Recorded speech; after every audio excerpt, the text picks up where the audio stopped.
Hey guys, good morning. এটা নতুন ভিডিঅ'লৈ স্বাগতম। তো গাইস বলক ডাইনকে ভিডিঅ'টো আৰম্ভ কৰো। যে থাম্বনেল দেখি নিশ্চয় গম পাইছা ভিডিঅ'টো আজি কিহৰ ওপৰত আপোনালোকৰ মাজলৈ লৈ আহিছো। যে বিনম্ৰভাৱে অনুৰোধ যে বিতৰ্ক আপোনালোকে ভিডিঅ'টো নকৰিব। যে 15 ছেপ্টেম্বৰত এটা অসমত বৃহৎ পৰীক্ষা হৈ গ'ল অনুষ্ঠিত হৈ গ'ল।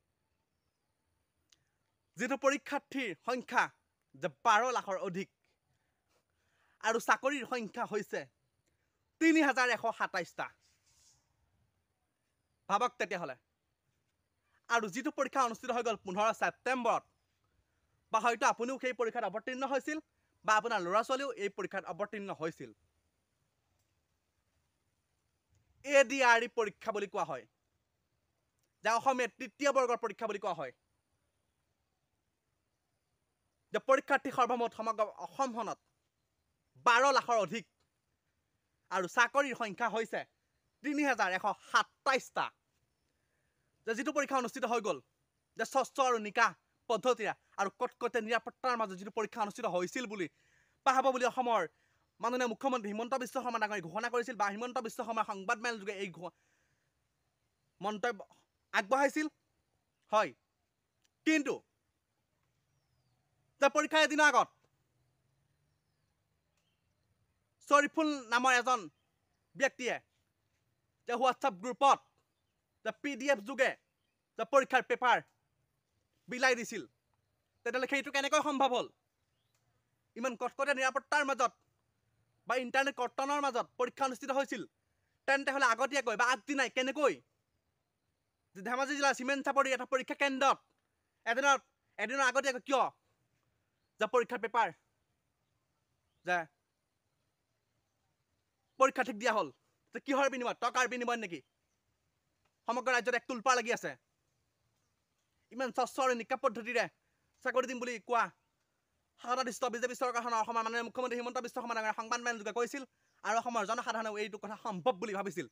তেন্তে হ'লে শৰীফুল হক নামৰ এই ব্যক্তিজনে হোৱাটছআপ PDF যোগে পেপাৰসমূহ আগতীয়াকৈ কেনেকৈ প্ৰেৰণ কৰিলে?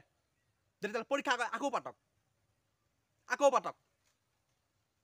মোৰ ফালৰ পৰা তীব্ৰ দাবী পৰীক্ষা আকৌ পাতক। যে কেনেকৈ এইটো সম্ভৱ হ'ল? যে ধেমাজি জিলা চিমেণ্ট চাপৰি এটা পৰীক্ষা কেন্দ্ৰত আৰু মোবাইল নম্বৰটো দিয়া হৈছে NB নিউজৰ তথ্য অনুসৰি এই গোপন তথ্য অনুসৰি এক পোহৰলৈ এই তথ্য আহিছে আৰু সেই অনুসৰি এই খবৰটো আপোনালোকৰ মাজলৈও আজি লৈ আহিছোঁ মই। আৰু আপোনালোকে ভিডিঅ'টো স্কিপ নকৰিব। আৰু যদি আপোনালোকে মোৰ নয়ন পুষ্ট ব্লগ ইউটিউব চেনেলটোত ভিডিঅ'সমূহ প্ৰথমবাৰৰ বাবে চাই আছে চেনেলটো ছাবস্ক্ৰাইব কৰিব আৰু ভিডিঅ'টোত লাইক কমেণ্ট কৰিব আৰু শেষলৈকে অকণো স্কিপ নকৰাকৈ চাই থাকক। যে কিন্তু কিয় এনেকুৱা হ'ল? কিহৰ জালিয়াতি বা কিহৰ বিনিময়ত? ইয়াৰ লগত কোন নেতা কোন ডাঙৰ হাই প্ৰফাইল বা VIP ব্যক্তি জড়িত হৈ আছে? যে 12 লাখৰ অধিক পৰীক্ষাৰ্থী অসমৰ বিভিন্ন কেন্দ্ৰত পৰীক্ষা অনুষ্ঠিত হৈ গ'ল 15 ছেপ্টেম্বৰত কটকটীয়া নিৰাপত্তাৰ মাজত। যে যুৱতী বোৱাৰী যৌনাংগ স্পৰ্শ কৰি তালাচী চলালে অসম আৰক্ষীয়ে। আৰু প্লিজ বিতৰ্ক নকৰিব ভিডিঅ'টোত। যে তেতিয়াহ'লে যে এদিনৰ আগতীয়াকৈ কেনেকৈ পেপাৰ হোৱাটছআপ PDF যোগে প্ৰেৰণ কৰিলে? ভাবক, এক চিন্তনীয় বিষয়। ইমান কটকটীয়া নিৰাপত্তা দিয়াৰ পিছতো তেতিয়াহ'লে কেনেকৈ সম্ভৱ হ'ল বা কেনেকৈ সাহস কৰিলে? কাহ হৈ গৈছে। আৰু হোৱাটছআপ নম্বৰটোত 784 লাষ্টত আছে আৰু সেইটো NB নিউজৰ বাতৰি অনুসৰি এক ভয়ংকৰ তথ্য সমগ্ৰ ৰাজ্যবাসীয়ে গম পাই আছে। এক ভয়ংকৰ খবৰ, এক ৰাজ্যবাসীৰ কাৰণে এক দুখৰ খবৰ। আৰু যিসমূহ যে পৰীক্ষাৰ্থীয়ে ইমান কষ্টৰে যে ইমান নিজৰ ল'ৰা ছোৱালীক এৰি থৈ বা সামাজিক মাধ্যমত এখন ফটো বিশেষকৈ চৰ্চিত হৈ আছে বা সকলোৱে জানি আছে যে 2 মহীয়া বাচ্চা দেউতাকে লৈ আছে আৰু মাকে পৰীক্ষা দি আছে। ভাবক তেতিয়াহ'লে কিমান যে দাদা বা বাইদেউ বা বৰ্তা বৰমা বা খুৰী বা এনেকুৱা ধৰণৰ বিভিন্ন বয়সৰ বা মানুহসকলে বা আমাৰ সম্বন্ধীয়সকলে বা পৰীক্ষা দিছে ইমান কটকটীয়া নিৰাপত্তাৰ মাজত। যে নিবলৈ দিছে পানী বটল, পিছপৰ্ট আৰু এডমিট কাৰ্ড। আৰু মই কিন্তু গৌৰৱ কৰা নাই, কিন্তু বহুতেই এইটো পৰীক্ষাত অৱতীৰ্ণ হৈছে 12 লাখ।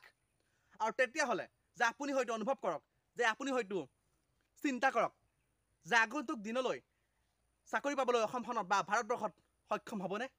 যে ইমানেই নিবনুৱা সমস্যা বৃদ্ধি হৈ আছে আপুনি হয়তো অনুভৱ কৰিছেনে আপুনি স্কিপ নকৰাকৈ এই ভিডিঅ'টো চাই থাকক আৰু গাইছ অসমত হয়তো বহুত ডাঙৰ ডাঙৰ পৰীক্ষা অনুষ্ঠিত হয় যে মেট্ৰিকৰ পৰীক্ষাও ফাদিল হয় পেপাৰ ফাদিল হৈ যায় যে হায়াৰ ছেকেণ্ডেৰী পৰীক্ষাৰ পেপাৰ ফাদিল হয়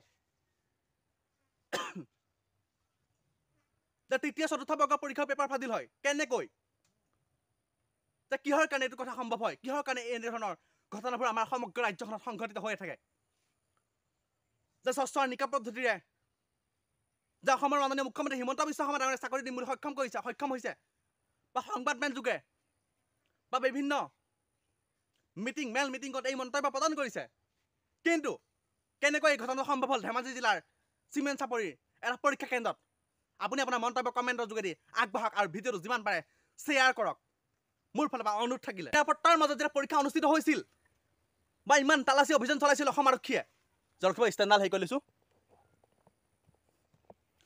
তেতিয়াহ'লে কেনেকৈ এদিনৰ পৰীক্ষা এদিনৰ আগত তেতিয়াহ'লে পেপাৰ দিবলৈ সক্ষম হ'ল বা হোৱাটছএপ PDF যোগে যে পৰীক্ষা আকৌ অনুষ্ঠিত কৰক মোৰ ফালৰ পৰা বিনম্ৰভাৱে দাবী থাকিলে যে কিয় এনেকুৱা ঘটনা সংঘটিত হ'ল অসমত যে অসমত বহুত মুখ্যমন্ত্ৰী আছিলে বা সেইটো মই ৰাজনীতিক সমালোচনা কৰা নাই বা ৰাজনীতি জড়িত হোৱা নাই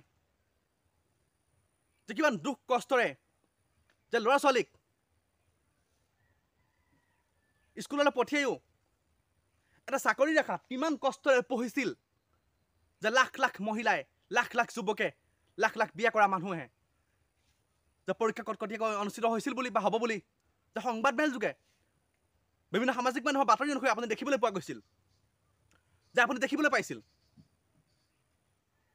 যে 3127টা পোষ্টৰ কাৰণে 12 লাখ পৰীক্ষাৰ্থীয়ে পৰীক্ষাত অৱতীৰ্ণ হৈছিল কিন্তু যে ধেমাজি জিলাৰ চিমেণ্ট চাপৰি এটা পৰীক্ষা কেন্দ্ৰত যে এদিনৰ আগতেই যে পেপাৰ হোৱাটছএপ PDF যোগে প্ৰেৰণ কৰা হ'ল বা বিভিন্নজন ব্যক্তিলে যে টকাৰ বিনিময়ত নে ইয়াৰ লগত কোন কোন ব্যক্তি জড়িত হৈ আছে যে সামাজিক মাধ্যমত এই বিষয়টোৱে তুমুল চৰ্চা লাভ কৰিছে আৰু এই বিষয়টো বহুত এক বিতৰ্কৰ মাজত সোমাই পৰিছে যে বিভিন্ন শাসক বিৰোধীয়ে বা বিৰোধীয়ে বহুত প্ৰতিক্ৰিয়া ব্যক্ত কৰিছে আৰু এই ঘটনাৰ উচিত দাবী থাকিল বা এই ঘটনাৰ লগত কোন কোন ব্যক্তি জড়িত হৈ আছে যে সকলোৱে যাতে উচিত শাস্তি পায় আৰু চৰকাৰ প্ৰশাসনে যাতে কঠোৰ ব্যৱস্থা গ্ৰহণ কৰে আৰু এনেকুৱা ধৰণৰ ঘটনা যাতে ভৱিষ্যত নৱপ্ৰজন্মই বা আমাৰ সমাজত যাতে এনেকুৱা ধৰণৰ ঘটনা বা আগন্তুক দিনলৈ যাতে এনেকুৱা ধৰণৰ পৰীক্ষাৰ ক্ষেত্ৰত বা বিভিন্ন ধৰণৰ পৰীক্ষা অনুষ্ঠিত হয় অসমত বা ভাৰতবৰ্ষত যাতে এনেকুৱা ধৰণৰ পৰীক্ষা পেপাৰ লিক হোৱা বা মেট্ৰিক বা হাই ছেকেণ্ডেৰী বা DLED বা টেটৰ বা থাৰ্ড গ্ৰেড 4th গ্ৰেড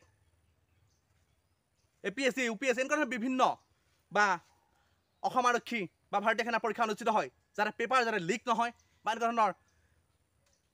ধৰণৰ কাণ্ডৰ লগত যোন ব্যক্তি জড়িত হৈ থাকে যাতে উচিত শাস্তি প্ৰদান কৰা হয় আৰু উচিত ব্যৱস্থা গ্ৰহণ কৰা হয় মোৰ ফালৰ পৰা বিনম্ৰভাৱে অনুৰোধ থাকিলে আৰু গাইছ ভিডিঅ'টো বেছি দীঘল নকৰি দিয়ক আকৌ এটা ভিডিঅ' লৈ আকৌ আজিলৈ ভিডিঅ' আকৌ এটা নতুন ভিডিঅ' লৈ আহিছোঁ টাটা বাই বাই জয় আই অসম।